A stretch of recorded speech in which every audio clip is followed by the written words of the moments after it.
For the first time in the history of ఐపీఎల్లో చేపాక్లో సిఎస్కేని ఓడించారు Sunrisers Hyderabad. Outstanding performance చూసాం ఈ మ్యాచ్లో.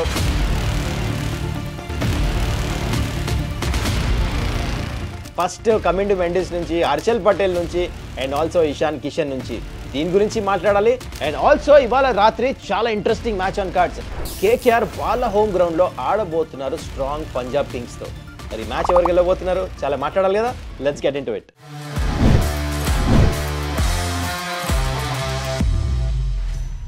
నమస్కారం, వెల్కమ్ టు సుమన్స్ డగౌట్. ఎలా ఉన్నారు అందరూ?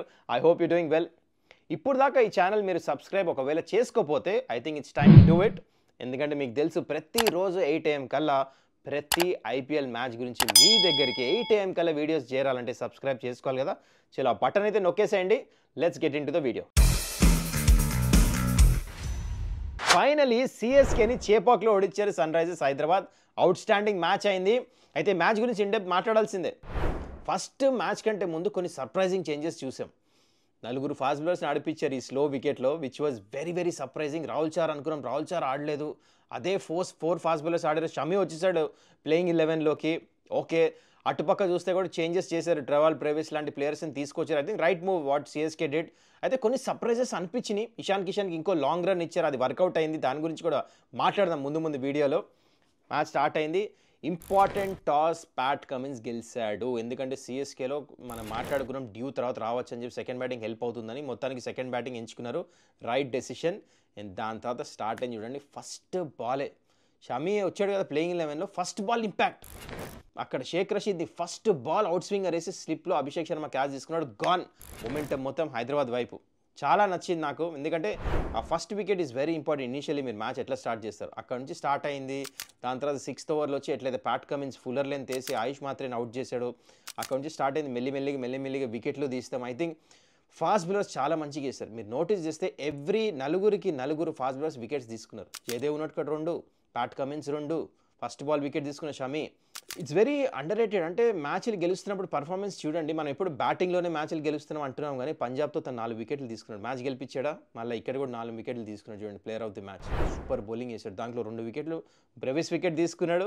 And also MS Dhoni wicket. తన ఇంటర్వ్యూలో చెప్పాడు ఏంటంటే స్లైట్లీ అన్లక్కీ, నేను లెంత్ బాల్ వేద్దాం అనుకున్నా కానీ లైన్ అది కాదు బయట వెళ్ళిపోయింది, లక్కీ అది కొడితే చేతికి వెళ్ళిపోయింది, ఐ వాజ్ ఫార్చునేట్ అని చాలా నిజం మాట్లాడాడు. అది నచ్చింది నాకు.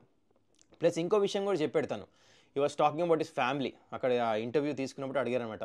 సో ఫ్యామిలీ ఉంటుంది, న్యూ బోర్న్ బేబీ, అది హెల్ప్ అవుతుందా స్విచ్ ఆఫ్ అంటే చెప్పాడు ఎస్ డెఫినెట్లీ స్విచ్ అవుట్ అవడానికి హెల్ప్ అవుతుంది. ఎప్పుడు క్రికెట్ గురించి ఆలోచిస్తే ప్రెషర్ ఉంటుంది. ఐ రియలైజ్డ్ ఈ ఫ్యామిలీ వచ్చిన తర్వాత, న్యూ బోర్న్ వచ్చిన తర్వాత cricket is not everything for me, it is part of my life. అట్లా మైండ్ సెట్ ఉన్నప్పుడు ఐ స్టార్టెడ్ పర్ఫార్మింగ్ అని బ్రిలియంట్గా చెప్పాడు. I think this is implies to every one. ఇదే నా లైఫ్ అని చెప్పినప్పుడు ప్రెషర్ తీసుకుంటారు. So switch off switch on చేస్తాం కూడా లైఫ్లో చాలా important. Harshal Patel take a బావ్ అవుట్ స్టాండింగ్ పర్ఫార్మెన్స్. చెన్నైలో వెళ్ళి వాళ్ళ హోమ్ గ్రౌండ్లో 4 వికెట్లు తీస్తాం, ఇంపార్టెంట్. అది కూడా నాట్ ఈజీ. అది కూడా ధోని వికెట్ తీశాడు కాబట్టి. Anyways player of the match వచ్చింది. నోటిసబుల్ పర్ఫార్మెన్స్ అంటే సిఎస్కే బ్యాటింగ్ ఆయుష్ మాత్రం మంచిగా ఆడాడు. Once again youngster showed promise, 30 రన్లు కొట్టాడు. And twelve Brevis what a నాక్, సూపర్ నాక్ ఆడాడు. అసలు ఎట్లయితే షాట్స్ ఆడుతున్నాడో. కానీ ఇక్కడ వచ్చాడు అసలు ఇంకో సూపర్ హీరో మన Sunrisers Hyderabad. Yes I'm talking about Kamindu Mendis.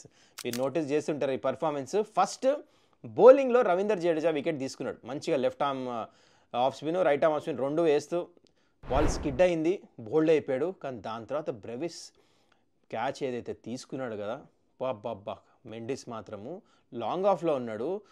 ఈ హర్షల్ పటేల్ బౌలింగ్లో ఎంత బుల్లెట్లా కొట్టాడు. బాల్ ఇట్లా స్వర్వ్ అవుతుంది, ఫ్లాట్ వెళ్తుంది, లెఫ్ట్ సైడ్ పరిగెట్టాడు, 2 చేతులు డైవ్ చేసి పట్టుకున్నాడు కదా. One of the best catch in the whole IPL ఇప్పుడు దాకా. రియల్ టైంలో చూస్తే మీకు అర్థమవుతుంది అది ఎంత కష్టం. స్లో మోషన్లో తెలియట్లే, రియల్ టైంలో ఇట్స్ క్రేజీ క్యాచ్ ఇది, ఐమ్ టెలింగ్ యూ. అలాంటి ఎందుకు ఆక్వర్డ్ హైట్లో ఉండింది అది, ఇట్లా కాదు రివర్స్ కప్ కాదు, మధ్యలో తీసుకోవాల్సి వచ్చింది. డైవ్ కొట్టి టైమింగ్ ఆఫ్ ద జంప్ అక్కడ నుంచి మొమెంటం షిఫ్ట్ అయిపోయింది.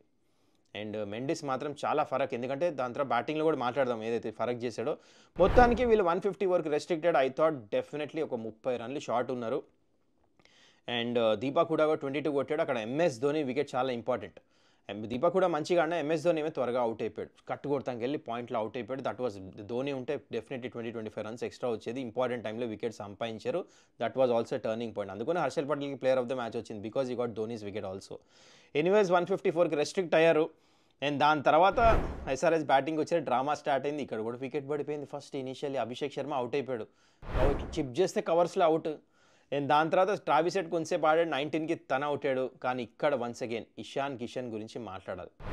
ఎందుకంటే ఇషాన్ కిషన్ లాస్ట్ మ్యాచ్ అయితే ఎంబారెస్మెంట్ అయిందో కదా తనకి. I think he put his head down. అది కనపడింది. ఫీల్డింగ్లో కూడా ఏం ఫీల్డింగ్ చేశాడు, అటు దొంకి ఇటు దొంకి మంచి క్యాచ్లు పట్టాడు.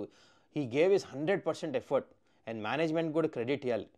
ఫస్ట్ ఇషాన్ కిషన్ని మ్యాచ్ ఆడిపిస్తాం. ఎందుకంటే చాలామంది అనుకున్నాం ఇంక్లూడింగ్ మీ డ్రాప్ చేయాలని చెప్పేసి. But he proved everyone wrong. Brilliant batting. 44 is equal to much more runs ఈ చెన్నై వికెట్లో. చాలా మంచిగా ఆడాడు.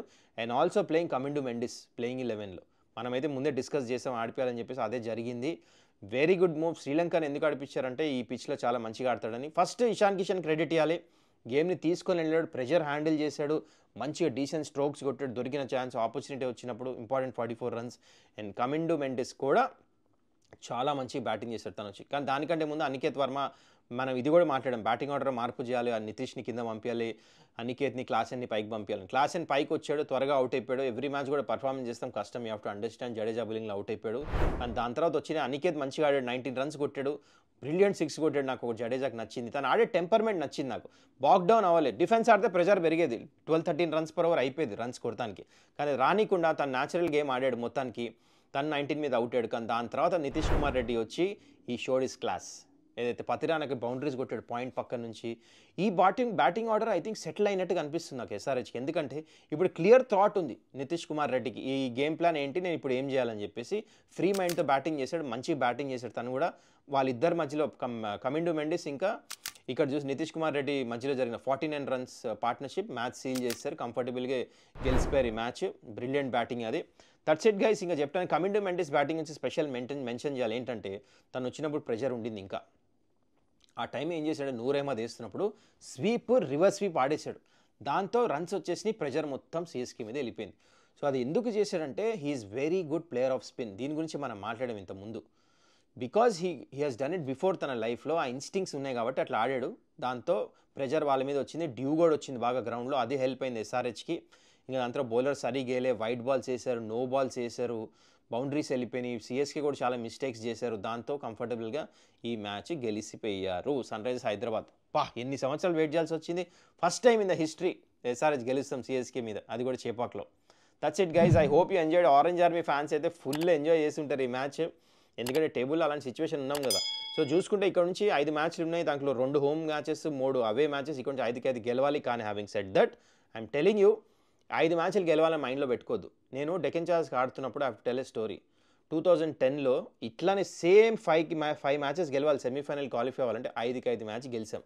కానీ అప్పుడు గెలిచినప్పుడు సీక్రెట్ ఏంటి తెలుసా, మేము 5 మ్యాచ్ల గురించి ఆలోచించలేదు, జస్ట్ ఒక్క మ్యాచ్ గురించి ఆలోచించాను, next match.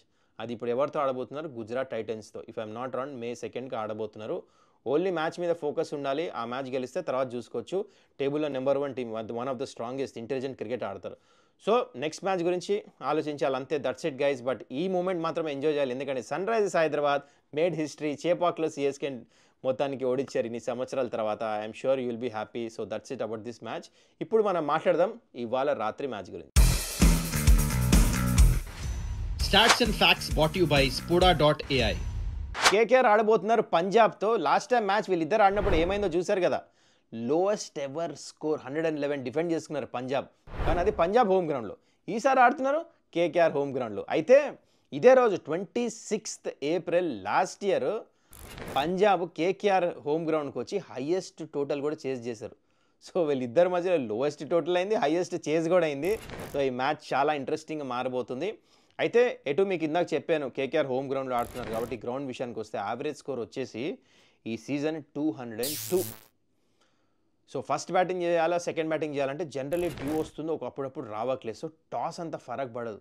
I don't mind first batting చేస్తాం కూడా ఈ పిచ్ మీద, ఎందుకంటే పెద్ద స్కోర్ కొడితే తర్వాత కూడా కొంచెం బాల్ గ్రిప్పే వస్తుంది.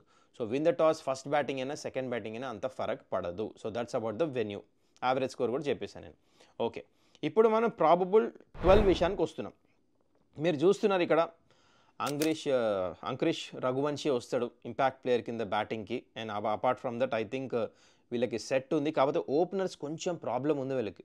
గురుబాజ్ లాస్ట్ మ్యాచ్ వచ్చాడు క్వింటన్ డికాక్ ప్లేస్లో, తను పర్ఫార్మెన్స్ చేయలే, కానీ ఒకటే మ్యాచ్ ఇచ్చి కూర్చోబెట్టారు, తను ఇంకా మ్యాచ్ ఇస్తారు. సునీల్ నారాయణ సరే రన్స్ కొట్టట్లే, మరి బయట ఎవరు ఉన్నారా ఓపెన్ చేయాలంటే వెంకటేష్ గారు కావాలంటే ఓపెన్ చేయొచ్చు, మరి రిస్క్ తీసుకుంటారా? సునీల్ నారాయణ కింద వస్తే బ్యాటింగ్ వేస్ట్, పైనే పంపించే బెస్ట్ కదా అని చెప్పేసి ఇంకొక ఆపర్చునిటీ ఇస్తారా? సో కొన్ని ప్రాబ్లమ్స్ ఉన్నాయి ఇక్కడ కేకేఆర్ బ్యాటింగ్ లైనప్లో. వీళ్ళకి నెంబర్ 10 దాకా బ్యాటింగ్ ఉంది. Harshit Rana comes at number 10, he can bat. అయినా వీళ్ళు సరిగా టోటల్ చేజ్ చేయలేకపోతున్నారు. ఫస్ట్ బ్యాటింగ్ చేసి నీకు రన్స్ రావట్లేదు, ఎందుకంటే ఓవర్ థింక్ చేస్తున్నారు, కొట్టట్లే. అవుట్ ఆఫ్ ఫామ్ ప్లేయర్స్ ఉన్నారు. రింకు సింగ్ రన్స్ కొట్టట్లేదు, వెంకటేష్ అయ్యర్ ఒకటే మ్యాచ్ కొట్టాడు runs, and Moeen Ali on and off మ్యాచ్లు ఆడుతున్నాడు, అండ్ ఆండ్రే రసెల్ అస్సలు రన్స్ కొట్టలేదు. అది బిగ్గెస్ట్ ఫ్లా, వీళ్ళకి ప్రాబ్లం అయిపోయింది. సో వీళ్ళకి చాలా హోల్స్ ఉన్నాయి కేకేఆర్. సంథింగ్ ఈజ్ రాంగ్ బ్యాటర్స్కి మాత్రము.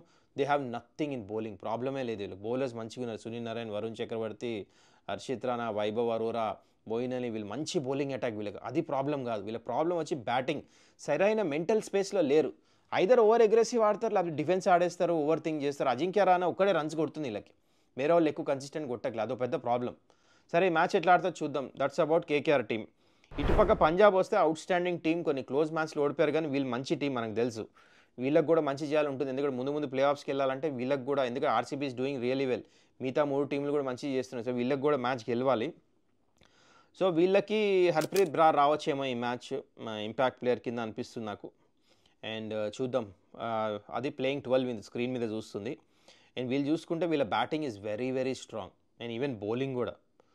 జేవియర్ బార్లెట్ కూడా వచ్చిన తర్వాత మంచిగా వేస్తున్నాడు తను కూడా. హర్షదీప్ సింగ్, యుజ్వేంద్ర చాహల్, యన్సన్, మార్కస్ స్టాయినిస్ ఆడతాడు అనిపిస్తుంది ఈ మ్యాచ్. నేహల్ వదేరా మంచి బ్యాటర్స్ ఉన్నారు. ప్రభ్సిమ్రన్ సింగ్, ప్రియాంశ్ ఆర్య ఓపెనింగ్ చూసుకోండి. శ్రేయస్ అయ్యర్, జాస్ ఇంగ్లీష్, చాలా మంచి బ్యాటింగ్ ఉంది. వీళ్ళకి ప్రాబ్లమే లేదు అసలు బ్యాటింగ్ బౌలింగ్ అయితే. Well settle side. Unfortunately last match అయితే ఓడిపోయారు వీళ్ళు. కానీ having set that, impact players అయితే చెప్తాం మీకు. ఫస్ట్ మనము కేకేఆర్ నుంచి చెప్తాం మీకు ఇంపాక్ట్ ప్లేయర్స్ కాదు, in fact players to watch out for. I'm going with Sunil Narayan bowling, batting కాదు, బౌలింగ్ మంచి వికెట్ తీస్తాడు అనిపిస్తుంది. జన్ అజింక్య రహానే అండ్ ఆల్సో ఇక్కడ వరుణ్ చక్రవర్తి, ఈ 3 players from KKR. And players to watch out for Punjab Kings ఏమో ఇక్కడ I'm going with I'll go with Shreyas Iyer, I'll go with Josh English and also Arshdeep Singh. ఈ 3 ఇక్కడ performance చేస్తారు అనిపిస్తుంది. సో బోత్ టీమ్స్ నుంచి చూస్తారు కదా. And game plans అయితే simple. KKR all depends on mystery spinners, కానీ batting click అవుతేనే మ్యాచ్ గెలుస్తారు, లేకపోతే gone once again. So batting మంచిగా రావాలి, but you never know, anything might happen. ఒక్క బ్యాట్స్మెన్ మ్యాచ్ చేంజ్ చేసేస్తాడు T20 ఫార్మాట్ తెలుసు. అండ్ పంజాబ్ వస్తే they are very smart. Under Shreyas Iyer చాలా మంచిగా ఆడుతున్నారు. వాళ్ళ బౌలింగ్ వికెట్ టేకింగ్ ఆప్షన్స్ ఉన్నాయి. బ్యాటింగ్లో ఫ్రీడమ్తో ఆడతారు వీళ్ళు, అది ధైర్యంగా. చిన్న గ్రౌండ్ ఇది, సైడ్ బౌండరీస్ తగిలినాయా 200+ కొట్టేస్తారు వీళ్ళు. మంచి batting wicket with very very dangerous team Punjab.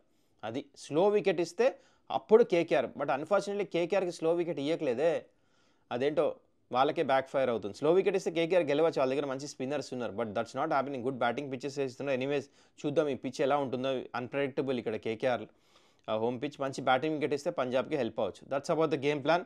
So match prediction వైపు వచ్చేస్తే బోత్ ద టీమ్స్ చూసాం మనం ఇందాక చెప్పినట్టు. కేకేఆర్ కాన్ఫిడెన్స్ లో ఉంది, వాళ్ళ బ్యాటర్ సరిగా ఆడట్లేక. ఆన్ అదర్ సైడ్ ఒకటి 2 మ్యాచ్లు ఓడిపోయిన Punjab are more settled side. వాళ్ళ గేమ్ ప్లాన్స్ వాళ్ళకి తెలుసు, బ్యాటర్స్ బౌలర్స్ మంచి ఫామ్లోనే ఉన్నారు. కాబట్టి I'm going with Punjab to win this match. మరి మీరేమంటారు, ఈ మ్యాచ్ ఎవరు గెలుస్తారు కింద కమెంట్ అయితే చేయండి. That's it guys in this video.